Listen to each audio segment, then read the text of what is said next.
Hello and welcome back to the Fantasy Playmakers. In today's video, I'm going to be talking about some of the biggest fantasy football winners and losers from day 2 of the NFL draft. So if you haven't seen my round 1 winners and losers, go check that out after this video. But going through rounds 2 and 3, we're going to be talking about some of the players who had their stock rise for fantasy, and then some players who unfortunately, their stock took a little bit of a hit.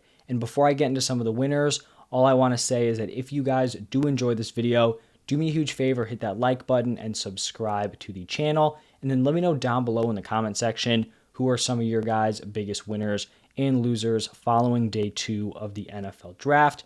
And now let's jump into my first winner, and it is going to be Christian Watson. If you guys did see yesterday's video, I actually talked about for, a quote-unquote loser. I just talked about the fact that the Packers and Chiefs did not spend first-round draft capital on a wide receiver. But here we saw the Packers go out early second round, draft Christian Watson. Great news for Watson that he did get that solid draft capital, and this is just a fantastic landing spot here with the Green Bay Packers. You're paired with an elite quarterback, Aaron Rodgers, back-to-back MVP, and Watson is stepping into a wide receiver room where he is going to have the opportunity to be the number one from day one. I'm not saying he's going to be the guy, but he totally has that in his realm of possibilities. And even though Christian Watson is fairly raw as a prospect and a talent, I actually think LaFleur is the perfect head coach who's going to be able to get the ball in his hands, manufacture him touches, and just let him use that elite athleticism that really skyrocketed him up draft boards. And then I also talked about how the Chiefs didn't draft a wide receiver yesterday. Well, then they went out and drafted Skyy Moore, and he is definitely another winner, another fantastic landing spot. And just looking at the overall draft, I feel like the Chiefs absolutely stole Skyy Robinson. In my opinion, it was crazy that guys like Wan'Dale Robinson, John Mechie, Tyquan Thornton, and Alec Pierce, I'm shocked that all those guys went ahead of Skyy Moore, but now he's going to land on the Chiefs. Great spot, elite quarterback, high volume passing attack, and another very wide open wide receiver room. You've got Juju and MVS there as their top two options, but Skyy Moore will have the opportunity to produce from day one. And now we're going to shift over to a quarterback who was not selected in this draft. It is Zach Wilson. The Jets are really just going out and doing everything in their power to build around Zach Wilson. This Jets offense has a very, very strong young core. You're looking at Elijah Moore and Garrett Wilson at wide receiver. I think both of those dudes are going to be studs. You also still have Corey Davis there, who is a very, very strong wide receiver 3.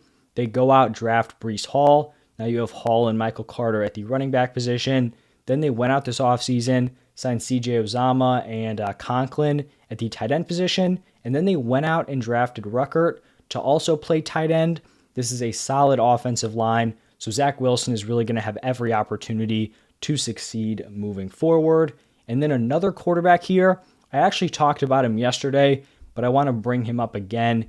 It is Kenny Pickett, and he is going to be a repeat player here for a few different reasons. The first is that his draft capital is looking even better after we saw all these other quarterbacks fall to at least the third round. And then the second reason is that the Steelers went out and drafted George Pickens. As a Bears fan, I wanted Pickens going to the Bears, but he goes to the Steelers. We know these Steelers have a fantastic track record at bringing quality wide receivers, and this is a very, very legit group of young weapons that Pickett is going to be able to work with, and he's going to be ready to start, in my opinion, from day one. So it looks like they're also going to be building around Kenny Pickett, which is fantastic news for him as a rookie quarterback. Now I want to talk about Allen Lazard, and I feel like in the fantasy community, there's been a lot of Allen Lazard hype. Looking at, the Packers wide receiver room, he looked like he was the top option. A lot of, him being the wide receiver 1 for the Packers. There was a lot of that hype going around.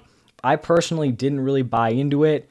I don't think he's some, sensational talent, and I think targets are earned, not given. But looking at this Packers draft, one of the reasons why I wasn't super high on Lazard was that it was basically a certainty that the Packers were going to bring in wide receiver competition somewhere, whether it was early on in the draft or just, signing a bunch of cheap veterans. They weren't going to go into, the 2022 season with the guys they had on their roster. So they go out, they spend an early second round pick on Christian Watson. I talked about how that's great news for him and I definitely think it is. But of those top wide receivers, I do think Christian Watson is the biggest project, and I don't know if he's going to be able to ball out in year one. I talked about how he'll have the opportunity, but I'm not sure if he's going to be able to step right in and be dominant. So, Lazard is going to have the trust of Aaron Rodgers being there for a bunch of years, and then he kind of just has to hold off like a really top veteran from signing with the Packers. I don't think he's going to be some elite fantasy option, but he could definitely be a serviceable, probably wide receiver 3. Maybe if he really balls out, he's like a lower end wide receiver 2. But I think this was a pretty solid draft for Allen Lazard as a fantasy option. And then I believe this is going to be the last winner here, and it is my guy, David Bell, out of Purdue. I was very scared he was going to be falling out of day 2 into day 3. It didn't look like he was going to get picked. We had all these other wide receivers that I had ranked way below him, but he ends up going to the Cleveland Browns late in round 3. And I actually really like this landing spot for him. He's going to have the opportunity to be the wide receiver 2 behind Amari Cooper. This is a great long-term outlook, playing with Deshaun Watson. Whether or not he plays this season, he's likely going to be there for the long haul. And if you guys aren't super familiar with David Bell, he was wildly productive in all 3 of his collegiate seasons. Like, of all the wide receivers in this class, he may have had the most consistent production from his freshman to junior season. He just isn't a freak athlete, but in my opinion, some dudes can just play football, and I think David Bell is one of those guys.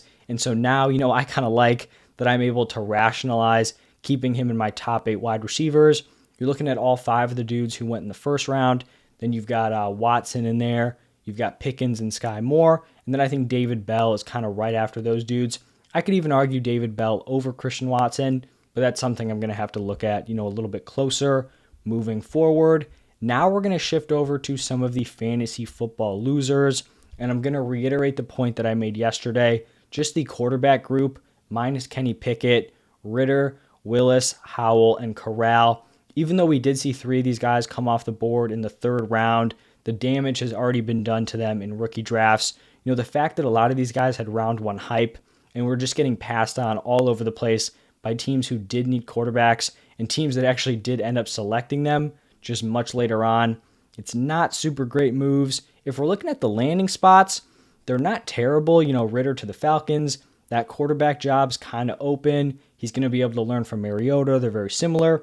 Willis going to the Titans, learn behind Tannehill, and then you have Corral going to the Lions. That's an open spot. So the landing spots are not bad, but that 3rd round draft capital, there's just not a lot of security there or really any guarantee that they're going to get a legit shot to be a starting quarterback in the future. So not great news there. If you were rooting for those guys as fantasy players, you probably would have wanted to see them go early 2nd round after not seeing them get picked in the 1st round. Now let's shift over to Michael Carter, and he is a big loser from this draft. I mean, his value has just absolutely plummeted. He went from being the lead back on that Jets depth chart to now probably being a change of pace back at best. Like, I don't think this is going to be some 50-50 split going on here. You don't spend early 2nd round draft capital on Breece Hall and have him split 50-50. Breece is going to be the clear RB1. He's just significantly more talented than Michael Carter, and he is a 3-down back. So Carter's going to get some touches here and there, but I do think Breece Hall is going to dominate the majority of the opportunities, which is obviously not going to be good for Michael Carter. Another running back who probably lost his starting job, Rashaad Penny. He signed a 1-year deal with Seattle this offseason, coming back after his hot finish to the season. They go out, draft Kenneth Walker. He's clearly their RB1 of the future, so Rashaad Penny definitely looks like the odd man out in Seattle. And then another loser is going to be Justin Fields. The Bears are just kind of refusing to build around Justin Fields on the offensive side. They had 2 different opportunities in the 2nd round to select either Pickens or Skyy Moore. They passed on both of those guys, ended up drafting Velus Jones in the 3rd round, who's actually going to be 25 years old by the time the season starts. He is actually older than their current wide receiver 1, Darnell Mooney. And then the other guys there, you're looking at like Byron Pringle. This is just a really bad supporting cast, so it may be another rough season here for Justin Fields. Then we have Zach Ertz, who kind of looked like he was going to be the locked-in tight end 1 for the Cardinals moving forward, signed a 3-year extension. Didn't have a ton of concerns there. Then the Cardinals go out and draft Trey McBride in the second round. So with that type of draft capital, he is 100% going to be involved early on.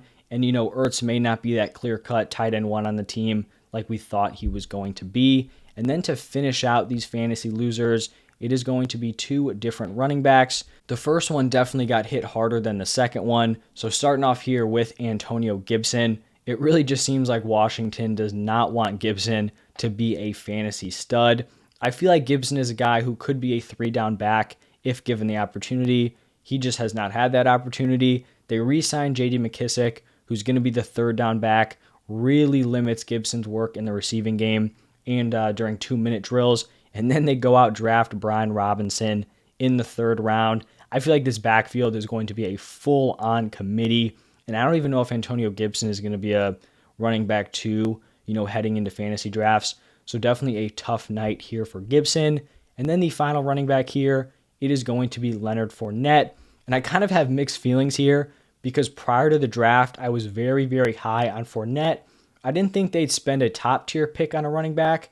They spend a 3rd-round pick, a late 3rd, so kind of, an in-between pick there. But I really liked Fournette, and I also really liked the guy they drafted, Rashaad White. I thought he was one of these later-round running backs who has legit 3-down potential. I think coming into the draft, looking at the Bucs running back room, I think Fournette was going to be the workhorse there, and I actually think he had the potential to be the overall running back 1 for fantasy football. Now, I still think he could be an RB1, as in a top 12 running back, like in points per game and total points, all that, but I don't think he has that crazy ceiling that he had, operating as the clear-cut 3-down back. Rashaad White has the ability to be a solid pass catcher, and I feel like he's probably going to take over that role. So that definitely is going to limit Fournette's opportunities. I still think he's going to be a very strong fantasy asset, but he's not going to have that high-end RB1 ceiling like I was kind of hoping for and drafting for in my early best ball leagues.